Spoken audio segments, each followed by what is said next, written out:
कस्तुरीची. कस्तुरी मल्लप्पा पाटील 45 वर्षाची. कस्तुरीचं आयुष्य कठीण होतं, पण ती जिद्दी होती. तिचं माहेर विजापूर जिल्ह्यातील कोट्टलगी गावात. 5 भावंडांमधले ती मधली. वडील शेतकरी, आई घरकाम करणारी, मेहनती घराणं. कस्तुरी अभ्यासात हुशार नव्हती, पण घरच्या जबाबदाऱ्या लवकर शिकली होती. तिच्या सौंदर्यामुळे तिचं लग्न लवकर जुळलं. वयाच्या 20व्या वर्षी मल्लप्पा पाटीलशी. मल्लप्पा बिळूर गावचा. मोठं शेत, थोडं दारूचं व्यसन आणि थोडा रागीट स्वभाव. सुरुवातीचे काही वर्ष सुखात गेले. 2 मुलं झाली, संजय आणि सिद्धकोंडा.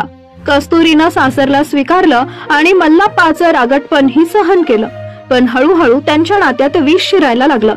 मल्लप्पा आणि कस्तुरी यांचं लग्न पारंपरिक पद्धतीनं घरच्यांच्या आग्रहावरून ठरलेलं होतं. कस्तुरी कर्नाटकातील कोट्टलगी गावची. शांत, मेहनती, घर सांभाळणारी मुलगी होती. तिचं शिक्षण फारसं झालं नव्हतं, पण घरगुती कौशल्यांमुळे ती लग्नासाठी योग्य मुलगी मानली गेली. मल्लप्पा पाटील हा बिळूर गावचा मध्यमवर्गीय शेतकरी होता. त्याच्या स्वभावात थोडासा राग, अहंकार आणि पुरुषसत्तेचा पगडा लहानपणापासूनच दिसत होता. लग्नाच्या पहिल्या काही वर्षात सर्व काही सुरळीत सुरू होतं. दोघांना संजय आणि सिद्धकोंडा ही 2 मुलं झाली. कस्तुरीनं संपूर्ण जबाबदारी घेऊन घर सांभाळलं. तिच्या सासरच्या मंडळींसोबत ती संयमानं वागत होती. मात्र मल्लप्पाच्या मनात एक असुरक्षितता, एक संशयाची पाल कायम वळवळत होती. मुलं मोठी होत असताना मल्लप्पा अधिकच तापट बनत गेला. त्याला कस्तुरीच्या साध्या बोलण्यामधूनही शंका वाटू लागली. कुणाशी फोनवर बोलणं, शेजाऱ्यांशी हसून बोलणं, या सगळ्यांना तो अनैतिक संबंध मानू लागला. त्याच्या या संशयानं त्यांच्या नात्यामध्ये दुरावा निर्माण झाला.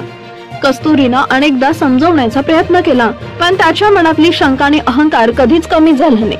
अनेकदा घरात भांडणं झाली, मारहाण झाली, मानसिक छळ तर रोजचा झाला. शेवटी कस्तुरीनं सासर सोडून माहेरी कोट्टलगीला जाण्याचा निर्णय घेतला. 1.5 वर्ष ती तिथंच राहिली. पण दोन्ही मुलांनी पुढाकार घेऊन आई वडिलांना पुन्हा एकत्र आणलं. त्यामुळे कस्तुरी परत बिळूरला आली. पुन्हा एक संधी, पुन्हा एक प्रयत्न. पण जुनं मन कधीच नवीन होत नाही. मल्लप्पाच्या मनातला विषारी संशय संपला नव्हता.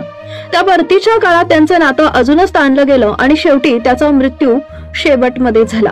मल्लप्पाच्या मनात संशयाचं बी पहिल्यांदा 3 वर्षापूर्वी पेरलं गेलं. गावात कुणीतरी अफवा पसरवली, कस्तुरीचा कोणाशी तरी काही संबंध आहे. कोण, कसा, काहीच पुरावा नव्हता. पण मल्लप्पाच्या मनात तो विचार खोलवर रुतला. त्यानं तिला विचारलं, भांडण केलं, मारहाण केली. कस्तुरी रडायची, समजावून सांगायची, पण संशयाचं भूत त्याच्या डोक्यातून उतरायचं नव्हतं. एक दिवस भांडण एवढं टोकाला झालं की कस्तुरी मुलांना घेऊन माहेरी निघून गेली. 1.5 वर्ष ती तिथंच राहिली. त्या काळात तिनं नवऱ्याशी कोणताही संपर्क ठेवला नाही.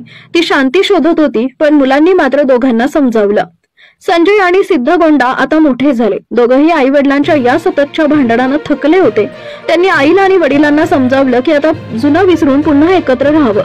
कस्तुरीला भीती वाटत होती, पण मुलांच्या आग्रहामुळे ती परत आली बिळूरला. घर पुन्हा सजलं, पण वाद थांबले नाहीत. 6 तारखेची रात्र. कस्तुरी आणि मल्लप्पा पुन्हा एकदा त्या जुन्याच वादावरून भांडले. सकाळी भाजी कोणी आणली, पाण्याचा हिशोब आणि मग पुन्हा संशय.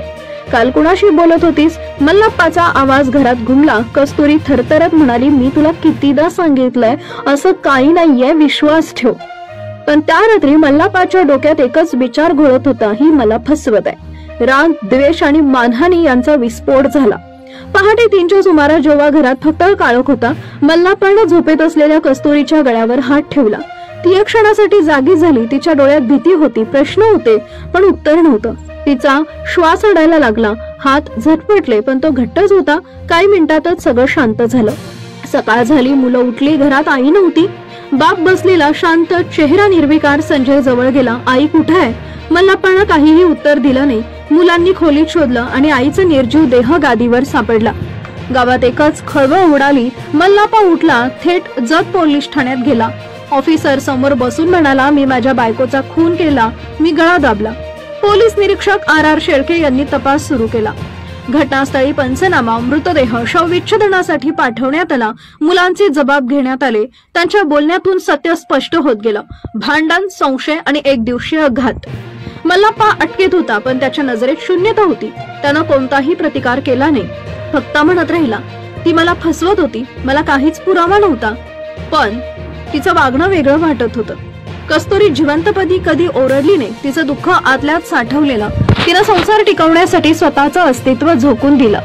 तिच्या मृत्यू मागे केवळ पतीचा हात नव्हता, तर समाजाचा संशय पसरवणाऱ्या अफवांचा आणि तिच्या बोलण्यावर विश्वास न ठेवणाऱ्या प्रत्येकाचा होता. तिच्या मृत्यूनं पुन्हा एकदा प्रश्न उपस्थित केले. बायका विश्वास मिळवतात का? का त्यांचं अस्तित्व सतत संशयाखालीच असतं? संजय आणि सिद्धगोंडा या घटनेनं हादरले. त्यांच्यासाठी आईचं प्रेम आणि वडिलांचं रौद्ररूप एकाच घरात होतं. त्यांना आजही आठवतं, आई झोपताना हसली होती. त्या हसण्यामागे दडलेली भीती त्यांना आज समजते.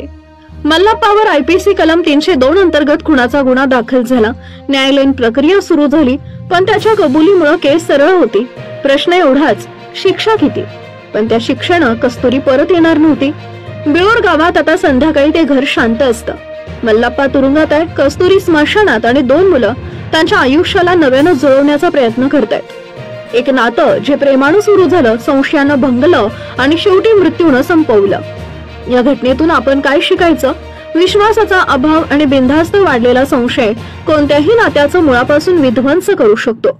केवळ सामाजिक बंधनांनी टिकवलेली लग्नसंस्था प्रेम, समजूतदारपणा आणि आदराशिवाय केवळ एक पोकळ चौकट ठरते. स्त्रीला फक्त सहन करण्याची अपेक्षा ठेवणारा समाज आजही तिच्या भावना, शंका आणि असहाय्यतेला दुर्लक्ष करतो आणि त्याचे परिणाम अनेकदा अत्यंत भीषण स्वरूपात समोर येतात. कस्तुरीच्या मृत्यूमधून आपल्याला समजतं की वेळेत संवाद, समजूतदारपणा आणि मानसिक आरोग्याची जाणीव नसेल तर कोणतीही नाती कितीही जुनी असली तरी संपतात आणि मागे उरतो फक्त पश्चाताप. ही घटना ऐकून याविषयी आपल्याला काय वाटतं? आपली प्रतिक्रिया जरूर कळवा.